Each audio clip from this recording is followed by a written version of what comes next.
I don't know who needs to hear this, but Jane Austen, one of the most famous writers of all time, could not write, could not create in unstable times in her life. And I think creatives could take a lot from that.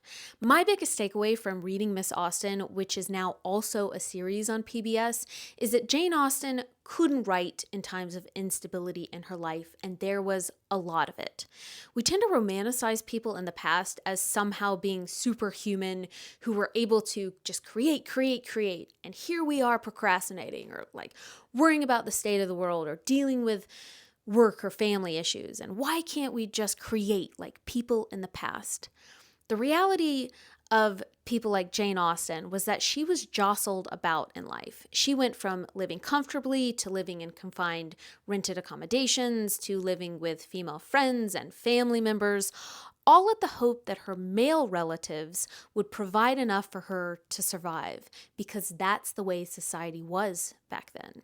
So when she was in Bath, she just could not write. Things were too unstable for her. She really disliked the city. She suffered from what we think is depression today.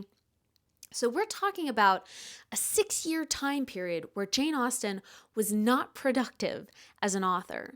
I think we look back on authors and artists and we think they were just able to create through anything, when the truth is that life gets in the way no matter what time period you live in. For authors or artists who've been super productive, a lot of them were men who sometimes had all other aspects of their lives, like childcare, housework, and social planning done by a wife or a sister so that they could just work on and focus on their talents. For some women, it's because they were in the leisure class, so they had servants that allowed them the time to write or create. Jane's limitations as a writer was the lack of security as a woman of the time, her mental health, and some sort of condition that ended her life, which meant that books like Sanditon were never finished. Our limitations today can be 9 to 5 jobs, our mental health, the cost of living crisis, juggling childcare, taking care of elderly parents, having to have a side hustle. Writers, creators, artists are not machines, and Jane Austen is a great reminder of this.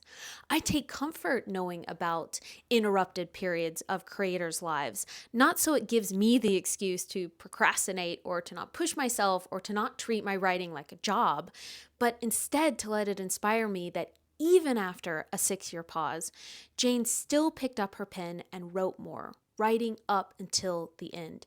And that is inspiring, and that's actually relatable to me.